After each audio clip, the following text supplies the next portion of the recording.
This is like the Vegas Strip or Skid Row.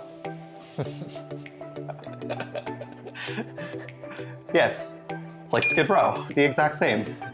Walt Disney World has a whopping 245,000 reviews on Google for a total rating of 4.7 out of 5. If you're like most people, you'll look at the reviews of a place before you go there because you really don't want to spend your money on a place that isn't worth it. Today, we're going to react to the 1-star reviews to see if we agree with them, disagree with them, or if they're completely crazy. So you can make an informed decision for you and your family before you shell out those thousands of dollars. And if you do want to save money on your next Walt Disney World vacation, we're including a link below. So this review is from 1 month ago. Absolutely ridiculous system. Wasting hours on research to figure out how to book rides. Why can't one book beforehand? Who designed this? Stay up till midnight to buy one thing, then wake up before 7 to buy another, then 1 hour later a third, then spend all day trying for more. Yeah, I mean, I feel like there's a lot of resentment having to do a ton of research before they go. I'm going to make this way harder than it needs to be. Or wake up at 7 a.m. for their vacation to book a virtual queue. So there is definitely a lot of planning required. During our wedding, we had a bunch of guests who had never been to Disney before, and they kind of just looked at us puzzled on how to do anything, including buying tickets, booking reservations, booking virtual queues. So we essentially did everything for them, and they were so thankful for that. So I think this is very legitimate feedback that Disney is getting. What I would say is this is actually the reason we started the YouTube channel. When we started going to Disney, we were very confused. There's so many different things to know. We had to watch a ton of YouTube video how-tos just to book tickets,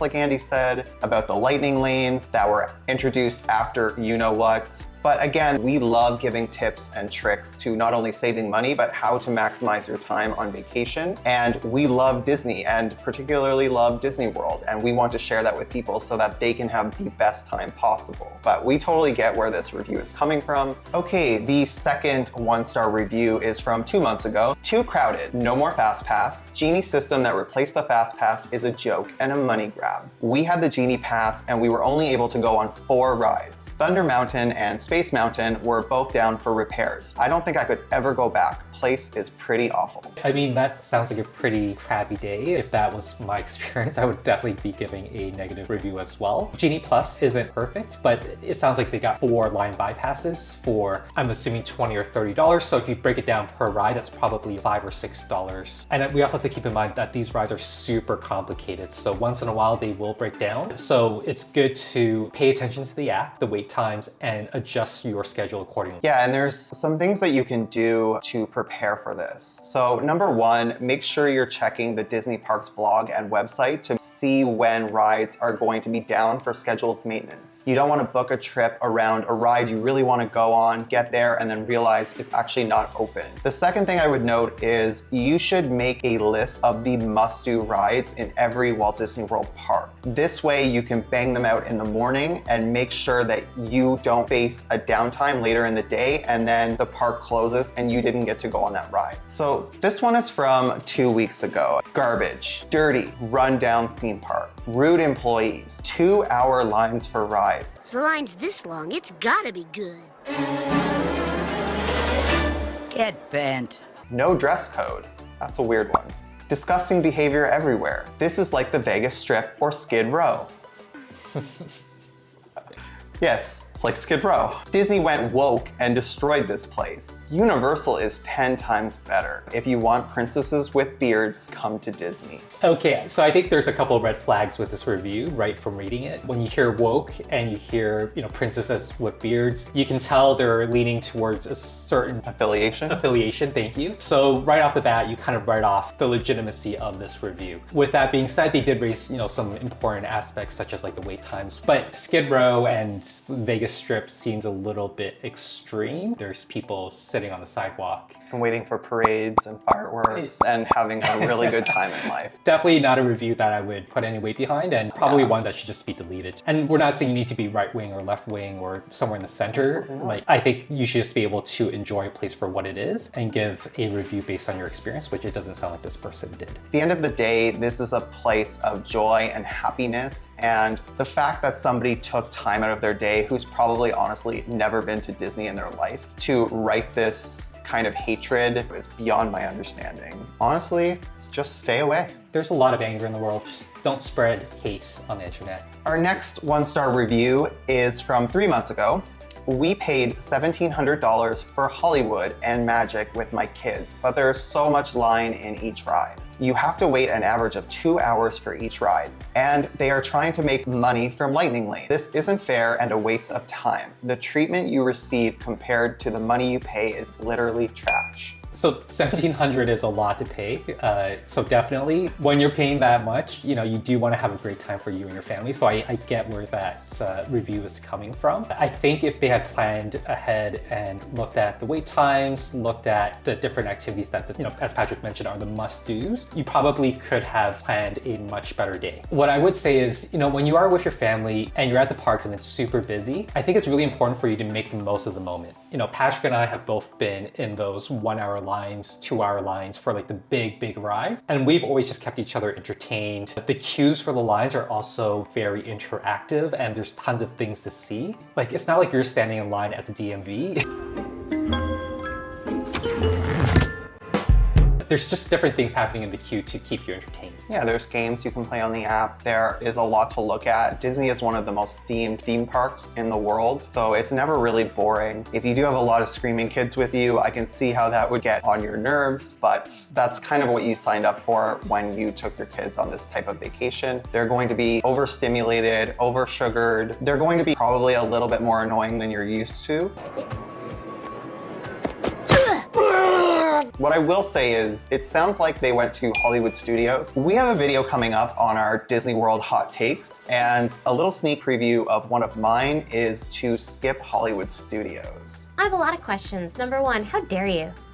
Now, I know that gets a lot of hate. It's weird. Every time we've gone to Disney World, our favorite parks change. And right now, Hollywood Studios is the bottom for me. That's because there is a ton of people there all the time. It doesn't matter when you go. You basically need to buy Lightning Lane to have a good time. Toy Story Land is amazing, but there's no shade there. And the fact that it's not fair that you had to pay an extra fee to skip the line, that is literally any theme park in the world. So our next one-star review is from 3 months ago. I don't recommend it. I would have preferred staying at home than coming here. First is the prices, $200 per person, and to take professional photos is $100. Second off, it's very crowded and the rides say 25 minutes and it ends up being an hour. I recommend Universal or Volcano Bay for a vacation with family, never this. So a few things. I feel like I'm the exact opposite of this person because anytime I'm at home, I'm literally on the Disney World app wishing I was there. Thing about the pictures, I kind of agree with that, but at the same time, it's the same thing at Universal Studios. If you want your photo taken by one of the Universal Studios photographers, they are going to charge you a fee to buy that photo. The fact that they're saying go to Universal to skip that, like, it really doesn't make sense to me there. The Disney photographers around the park will take your phone and take 20 to 30 photos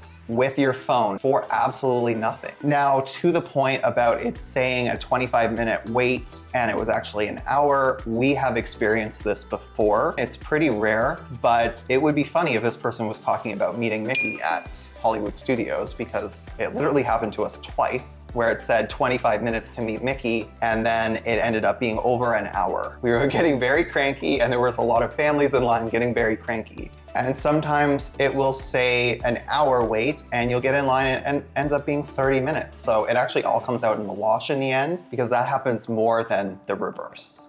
So for our next one-star review, it was posted 4 months ago. Maybe in the 80s, it was the best, but now it doesn't seem extraordinary at all. It's extremely expensive. There are no smoking areas and there's no entertainment for adults. The food options are terrible, similar to what high schools offer. Overall, it's a letdown. I would like to address this first because this one I find really annoying. First of all, it's extremely expensive is relative. There's endless entertainment, endless rides. There's an atmosphere you don't get anywhere else. While I understand it's not cheap, it's all relative and everything is expensive now. Second of all, I am glad that there are no smoking areas. And third, the point on the food, there's amazing food options for everyone, for every diet. And to say that it's like high school, it's just inaccurate. Clearly, this review really grinds my gears. You know what really grinds my gears? What do you think? Okay, the one thing I can definitely agree with is that the 80s were great. In regards to the smoking, definitely not the look that Disney's probably going after. In terms of adult entertainment, like it almost sounds like they're looking to go to Vegas.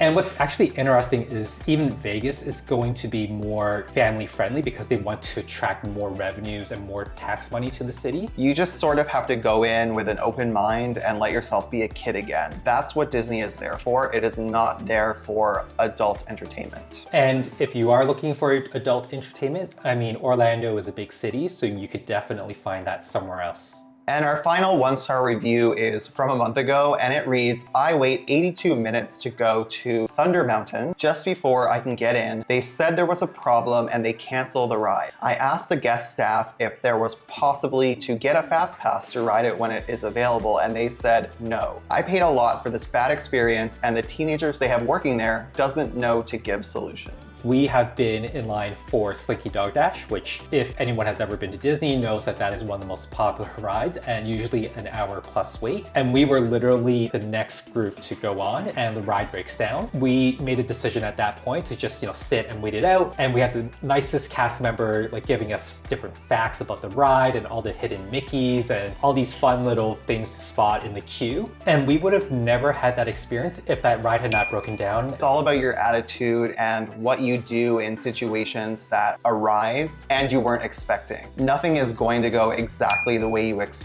it, and you just need to go with the flow. And then going to the point about the cast members not knowing how to interact with you or offer up solutions, I would say that I agree that they should be offering more than they do when a ride breaks down and you're not able to go on it. You're going to have to wait a really long time for Disney to do anything for you, and I think that they can work on that. We do feel like cast members could get a bit more training now. Some of them don't have that same attitude that they used to, and we're not saying that's all cast members, just some, maybe some of the newer ones have a bit more attitude than the older ones. Coffee is $7. Yes, right, of course. And I think that is something, to be fair, that could be worked on. So Walt Disney World is far from perfect. We feel like they do need to figure out the lightning lane situation, train their staff just a little bit better, and of course, alleviate some of that confusion. On the other hand, Disney gets a lot of hate and a lot of headlines as well. When they do things that every other company does, they get piled on. Just look at Universal Parks, for example. They're much more expensive for their tickets, their Express Pass. If Disney were to tell everyone, hey, our Genie Plus is now $250, there would be a huge uproar and CNN would run articles about it for weeks. So take the reviews that you're seeing online with a grain of salt. Know that it is still a very magical experience. Like any vacation, you do want to go in planning it. So it's the same thing with Disney. You don't just buy tickets, show up and expect everything to go smoothly. You really have to put in some homework into it. And know that not everything is going to go exactly as planned. If you're planning a trip to Walt Disney World and you have any questions at all, we'll be happy to answer them in the comments below. And with that, we'll see you on the next one. Bye. Bye.